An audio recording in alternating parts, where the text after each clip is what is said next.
Hi, you may not know me, but I hope we're going to get to know each other a lot better. My name's Jane Dunnewold, and I love all things surface design. That's what I teach, and that has really encompassed all of the artwork I've made for 25 years.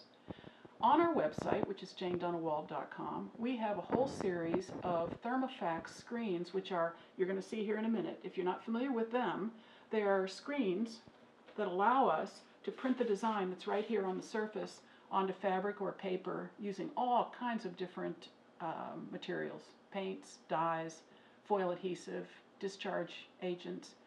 You either, again, know what I'm talking about, or you're in for some fun because you're going to find out. The new series that we've created is based on embroidery stitches.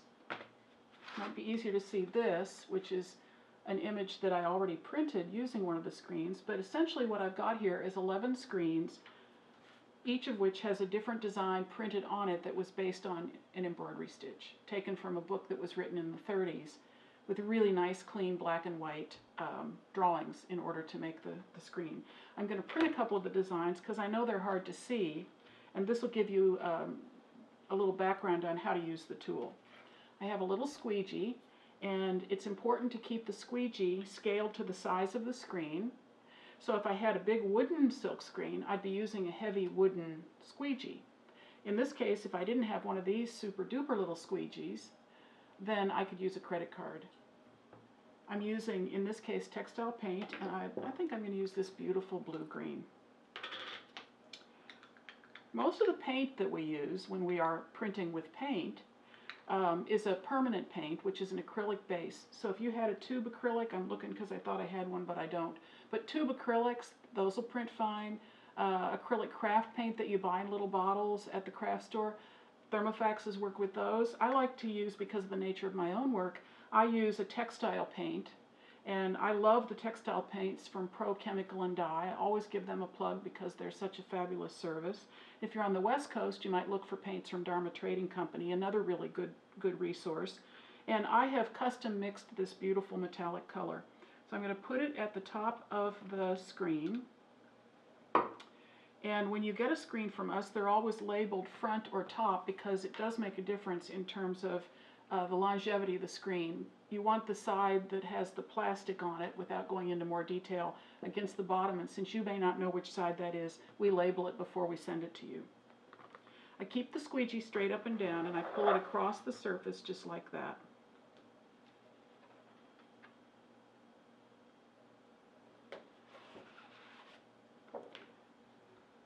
And that's what the design looks like.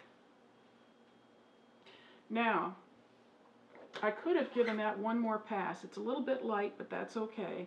The more times I pull the squeegee, the more paint I put down on the surface. And so everybody has their own pressure, their own number of passes that they make. And that's something that you figure out when you get the tools and you start printing. And put that over there and try another one. Here's another, really, I love this design. This is based on a feather stitch. Use that same color. So once again, I put the paint on the screen and I pull the squeegee across, and I'm going to do more than one pass this time. If I want to put the paint back up there, I can very gently drag it back up there, but I don't want to give it pressure going the other way because it could shift a little and then it would blur. I can also pick it up with the squeegee and put it back up there. And then I can put this back in the bottle. Just like that. Put that little piece of paint there and put it back. And you can see that I got a much more consistent, deeper colored print because I made more passes. So actually, that's a really great comparison because it shows you that if it's too few passes, you may not get a really even, complete print. But on the other hand, if it's too many passes, it could blur. And so what we have right here represents the best of both worlds, the perfect print. And everybody's capable of making a print like that. Now, I'm going to set this out of the way so I can show you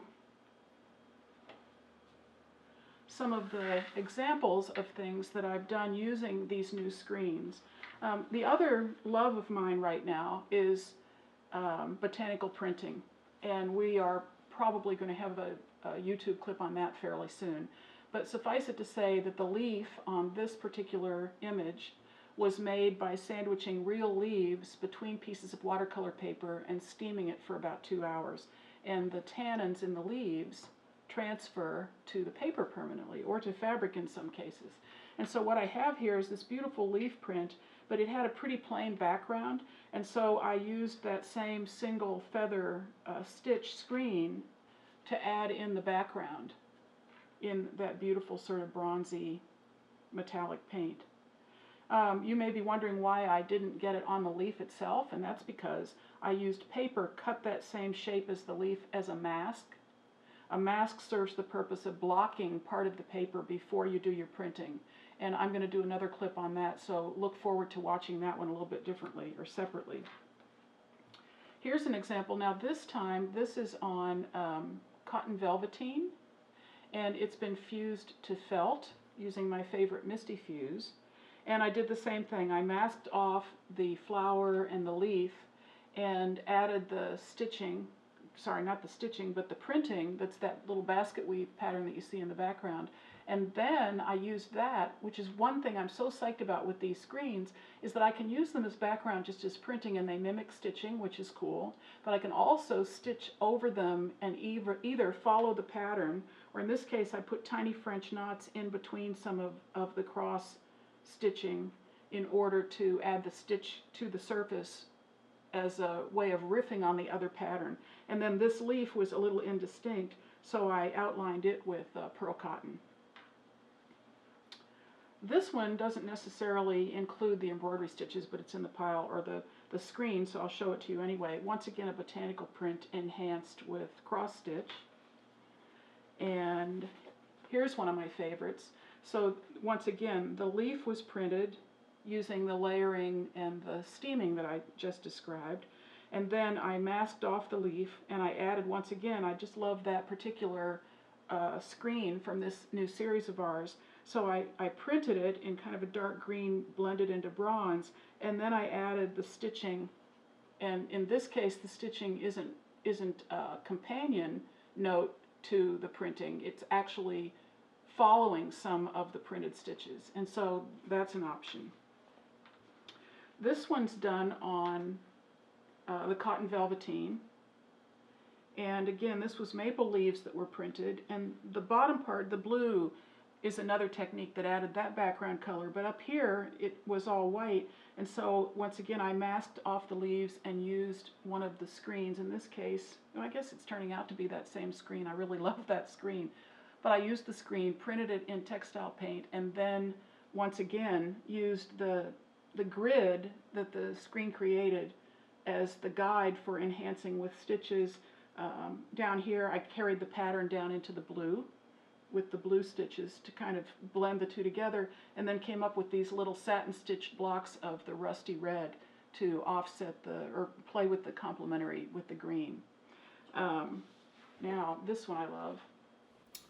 That's that single fly stitch, and I did mask off the leaves. This side was completely blank, and this is another screen that was printed using another chemical, but that's a Thermofax too. And in this case, I did the same thing that I just showed you. I used the little stitches as the pattern, in a sense, to enhance the piece. And this is stitched directly onto the watercolor paper, which is a beautiful thing about a really nice high quality, this is Arches watercolor paper. You can stitch right through it. Here's one where I masked off the leaf and I printed, and I haven't added any stitching. I may or I may not. But it isn't just filling in behind botanicals that these screens are good for. One of the things that I envision, and I haven't gotten to it yet, would be to take each of the screens, because there are a lot of different patterns. You can't really see them clearly, but when you go to the website, you can see them in black and white. As I said, there are 11 in the set.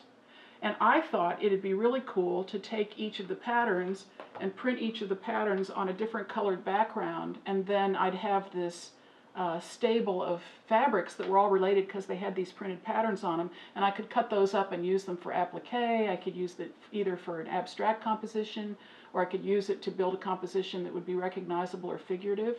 So I think that's kind of an exciting idea, but I know you're going to be able to come up with all kinds of ways to use the screens. And wanted to make sure that you're aware of our Take a Stitch for a Walk kit.